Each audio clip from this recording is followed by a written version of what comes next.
Muy buenas tardes para todos.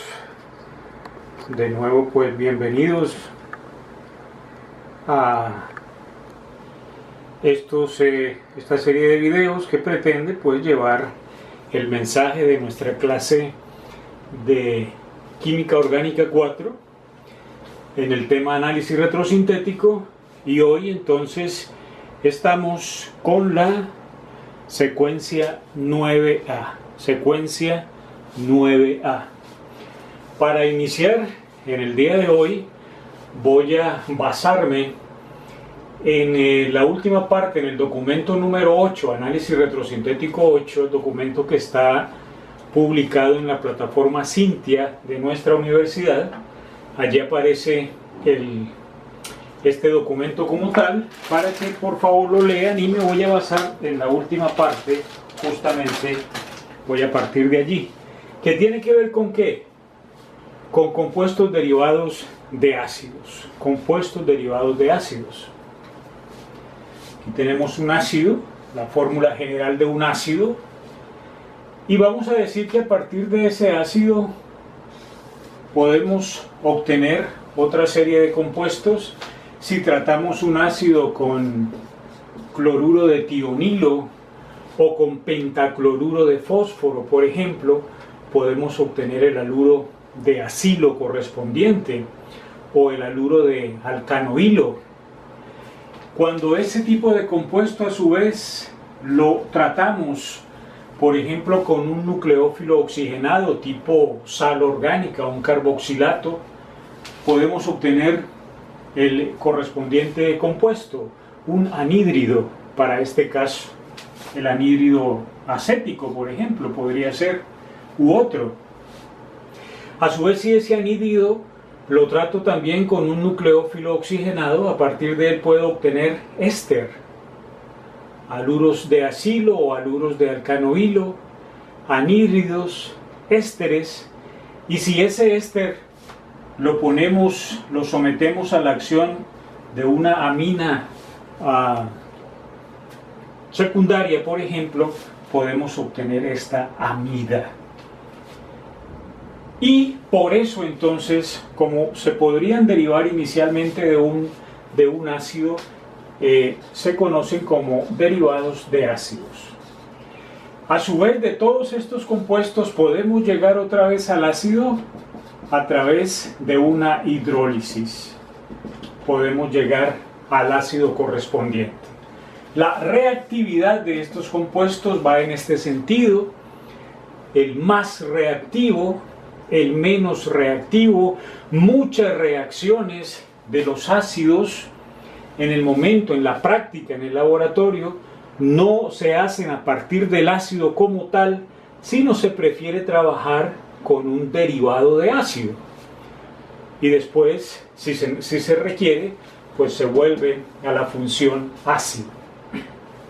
A su vez, este ácido, esta fórmula, si le aplicamos retrosíntesis, si razonamos desde la retrosíntesis, podemos decir que empiezan a moverse esos electrones libres del oxígeno, y desde la retrosíntesis podemos retirar de allí ese grupo orgánico, para dar entonces un aire negativo y esta estructura positiva oxigenada, es decir, los sintones correspondientes, cuyos equivalentes sintéticos para esta desconexión lo constituyen entonces el bromuro de alquil magnesio y el dióxido de carbono o hielo seco, un producto industrial con el cual todavía se trabaja mucho.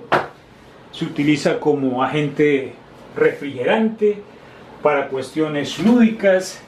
Ese hielo seco tiene la característica que es un sólido, sublima, produce un vapor, y ese vapor justamente es el que se le dan diferentes usos, por ejemplo, desde lo lúdico, como acabábamos de decir, para producir vapor.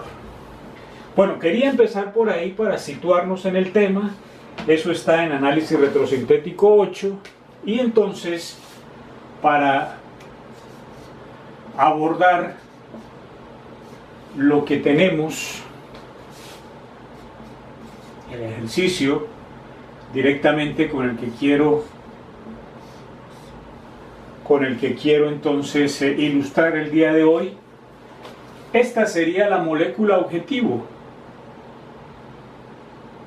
Me quedó allí ese nitrógeno como raro. Uy. Este es un nitrógeno, ¿cierto? Por favor, allí. Esta será nuestra molécula objetivo.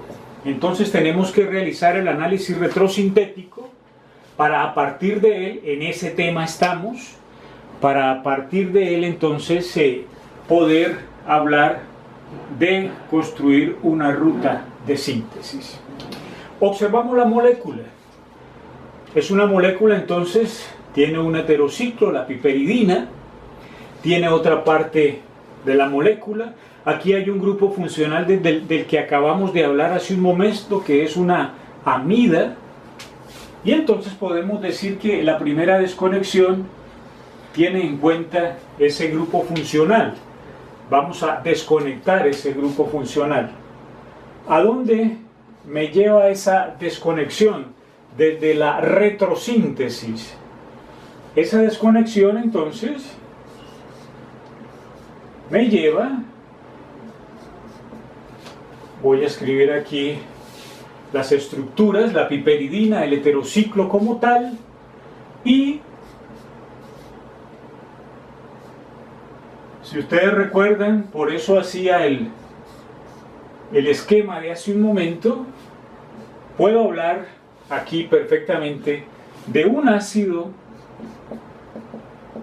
o de un derivado de ácido. Vamos a dejar la estructura, el equivalente sintético, como ácido. En este momento pensamos, ¿son comerciales esos compuestos? La piperidina, bueno, es un compuesto que es un heterociclo suficientemente conocido. Por su parte, la estructura oxigenada, a esa estructura podemos aplicarle retrosíntesis desde lo que hablábamos hace un momento, y la desconexión será allí. ¿A dónde nos lleva esa desconexión? Repito, teniendo en cuenta lo que hablábamos hace un par de minutos, esa desconexión me llevará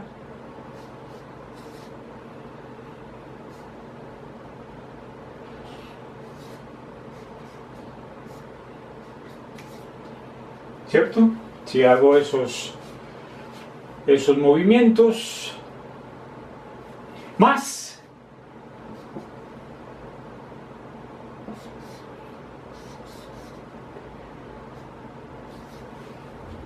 un carbono negativo, un carbono nucleofílico. Para este su equivalente sintético pues sabemos que es el CO2, ¿sí? Y para este su equivalente sintético necesitamos un carbono entonces nucleofílico. Para el caso hablaremos, por ejemplo, de un reactivo de Grignard, en el cual justamente ese carbono es nucleofílico. Los reactivos de Grignard ya sabemos de dónde los podemos obtener. Aquí ya sabemos un intercambio de grupo funcional conservando el mismo número de carbonos. Escribimos la estructura, escribimos 3 carbonos que acompañan aquí, y ese reactivo de Grignard lo podemos obtener del correspondiente bromuro de alquilo. Ese bromuro de alquilo es una estructura relativamente grande, entonces vamos a descomponerlo para hacerlo menos complejo, de tal forma que lo escribo de esta manera.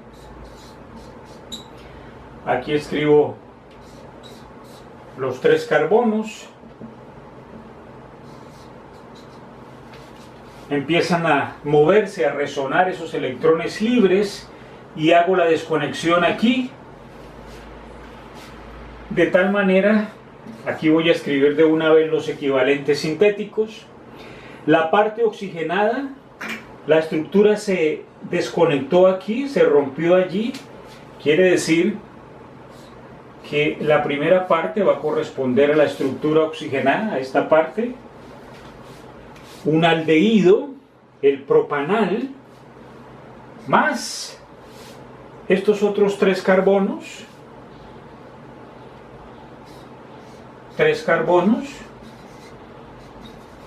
que será el reactivo de Grignard. Y como ya sabemos, lo hemos venido diciendo varias veces, ese reactivo de Grignard habrá que prepararlo in situ allí en el laboratorio, pero sabemos entonces que bajo ciertas condiciones puede ser obtenido a partir del correspondiente haluro de alquilo, para este caso el bromuro de propilo. Es decir, que el análisis retrosintético nos ha llevado a unas estructuras claves comerciales que podemos conseguir en un almacén de reactivos: la piperidina, en primera instancia, un aldehído, el propanal, y el bromuro de propilo. De tal manera hemos hecho el análisis retrosintético para nuestra molécula objetivo, y en el siguiente video veremos entonces cómo construir una síntesis justamente siguiendo el camino contrario al proceso de retrosíntesis. Gracias.